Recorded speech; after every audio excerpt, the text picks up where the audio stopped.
Mainpuri 84 block में आपका स्वागत है। मैं चंद्रपाल सिंह साक पत्रकार। आज की हमारी कहानी नंबर 3 का शीर्षक है असली गहना। एक राजा थे, उनका नाम था चक्रबेन। वह बड़े ही धर्मात्मा थे। राजा जनता से जो भी कर लेते थे सब जनहित में ही खर्च किया करते थे। उस धन से अपना कोई कार्य नहीं करते थे। अपने जीविकोपार्जन हेतु राजा और रानी दोनों खेती किया करते थे। उसी से जो पैदा हो जाता उसी से अपनी गृहस्थी चलाते थे। अपनी जीवन निर्वाह करते हुए राजा रानी होकर भी साधारण से वस्त्र और साधारण सात्विक भोजन करते थे। एक दिन नगर में कोई उत्सव था तो राज्य की तमाम महिलाएं बहुत अच्छे अच्छे वस्त्र और बेशकीमती गहने धारण किए हुए आईं और जब रानी को साधारण वस्त्रों में देखा तो कहने लगी कि आप तो हमारी मालकिन हो और इतने साधारण वस्त्रों में बिना गहनों के, जबकि आपको तो हम लोगों से अच्छे वस्त्रों और गहनों में होना चाहिए।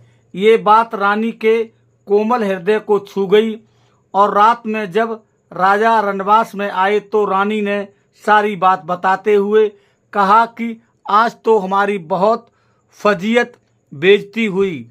सारी बात सुनने के बाद राजा ने कहा, क्या करूं मैं, खेती करता हूं, जितना कमाई होती है घर गृहस्थी में ही खर्च हो जाता है। क्या करूं, प्रजा से आया धन में उन्हीं पर खर्च देता हूं। फिर भी आप परेशान न हो, मैं आपके लिए गहनों की व्यवस्था कर दूंगा, तुम धैर्य रखो। दूसरे दिन राजा ने अपने एक आदमी को बुलाया और कहा कि तुम लंकापति रावण के पास जाओ और कहो कि राजा चक्रबेन ने आपसे कर मांगा है और उससे सोना ले आओ। वह व्यक्ति रावण के दरबार में गया और अपना मंतव्य बताया। इस पर रावण अट्टहास करते हुए हंसा और बोला, अब भी कितने मूर्ख हो, भरे पड़े हैं। मेरे घर देवता पानी भरते हैं और मैं कर दूंगा। उस व्यक्ति ने कहा कि कर तो आपको अब देना ही पड़ेगा, अगर स्वयं दे तो ठीक है। इस पर रावण क्रोधित होकर बोला कि ऐसा कहने की तेरी हिम्मत कैसे हुई, जा चला जा यहाँ से। रात में रावण मंदोदरी से मिला तो यह कहानी बताई। मंदोदरी पूर्ण रूपेण एक पतिव्रता स्त्री थी। यह सुनकर उनको चिंता हुई और पूछी कि फिर आपने कर दिया या नहीं। तो रावण ने कहा, तुम पागल हो गई हो क्या, मैं रावण हूँ, क्या तुम मेरी महिमा को नहीं जानती, क्या रावण कर देगा। इस पर मंदोदरी ने कहा कि महाराज आप कर दे दो, वरना इसका परिणाम अच्छा नहीं होगा। मंदोदरी राजा चक्रबेन के प्रभाव को जानती थी, क्योंकि वह एक पतिव्रता स्त्री थी। रावण नहीं माना। जब सुबह उठकर रावण जाने लगा तो मंदोदरी ने कहा कि महाराज आप थोड़ी देर ठहरो, मैं आपको एक तमाशा दिखाती हूँ। रावण ठहर गया। मंदोदरी प्रतिदिन छत पर कबूतरों को दाना डाला करती थी। उस दिन भी डाली और जब कबूतर दाना चुगने लगे तो बोली कि अगर तुम सब एक भी दाना चुंगे तो तुम्हें महाराजा धृतराज रावण की दुहाई है, कसम है। रानी की इस बात का कबूतरों पर कोई असर नहीं हुआ और वह दाना चुगते रहे। मंदोदरी ने रावण से कहा कि देख लिया न आपका प्रभाव। रावण ने कहा, तू कैसी पागल है, पक्षी क्या समझे कि क्या है रावण का प्रभाव। तो मंदोदरी ने कहा कि ठीक है, अब दिखाती हूँ आपको। फिर उसने कबूतरों से कहा कि अब एक भी दाना चुना तो राजा चक्रबेन की दुहाई है। सारे कबूतर तुरंत दाना चुनना बंद कर दिया। केवल एक कबूतरी ने दाना चुना तो उसका सिर फट गया, क्योंकि वह बहरी थी, सुन नहीं पाई। फसल है। रावण ने कहा ये तो तेरा कोई जादू है, मैं नहीं मानता इसे, और यह कहता हुआ वहां से चला गया। रावण दरबार में जाकर गद्दी पर बैठ गया।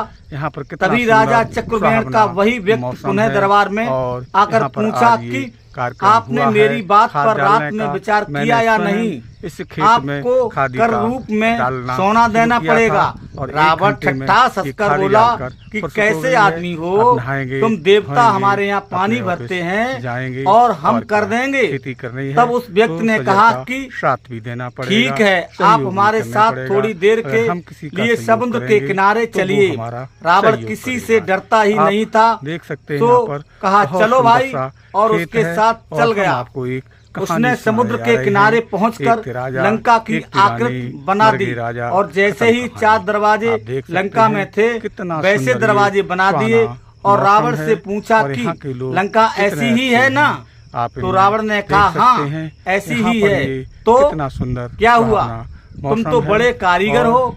वह हमारी आदमी बोला कि कहानी आपको अब आप कैसी ध्यान लगी से है, देखें, इसके संबंध में महाराज जरूर चक्रवेण बताएं। की दुहाई ये है। मौसम देखिए, ऐसा कहकर कितना उसने सुंदर अपना है। हाथ बाग बगीचा मारा और भरे हुए एक हैं। दरवाजे को खेतों में गिरा लोग दिया।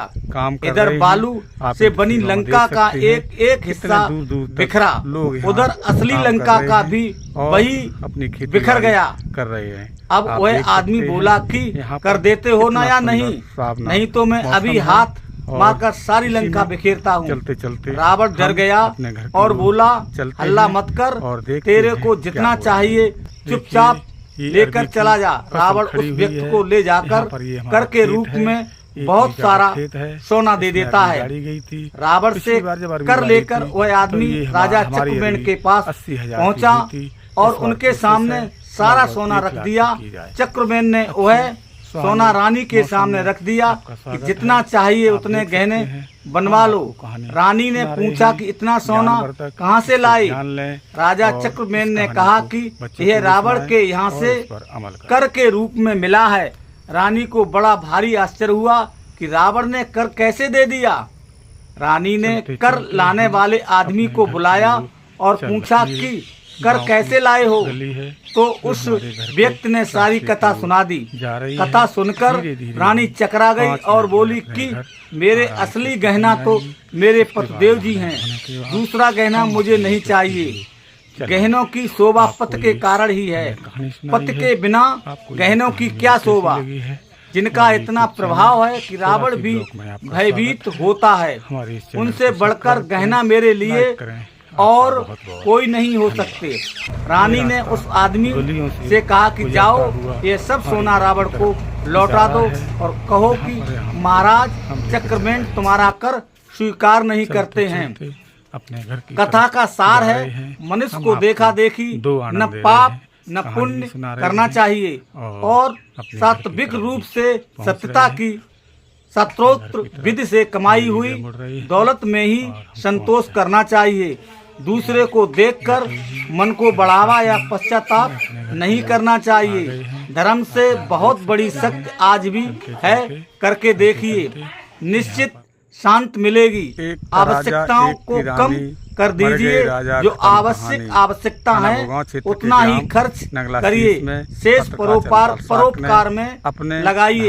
भगवान तो हमारे इन्हीं कर्मों की प्रतीक्षा में बैठे हैं, मुक्ति का द्वार खोले। किंतु यदि हम स्वयं नरकगामी बनना चाहें तो भगवान का क्या दोष है। आप हमारी इस कहानी को आपको कैसी लगी ये जरूर बताएं। हमारे मैनपुरी 84 ब्लॉक यहाँ अरबी की फसल खड़ी हुई है। यहाँ एक तालाब है, तालाब को के पास बगिया सब्सक्राइब करें, बगिया लाइक करें, कमेंट करें, हमें बहुत सारा आशीर्वाद दें। कितना हमारे चैनल को बहुत सारा आशीर्वाद दें। आपका बहुत बहुत धन्यवाद। मैनपुरी से चंदपाल साकी की रिपोर्ट। अगली कहानी अगले दिन।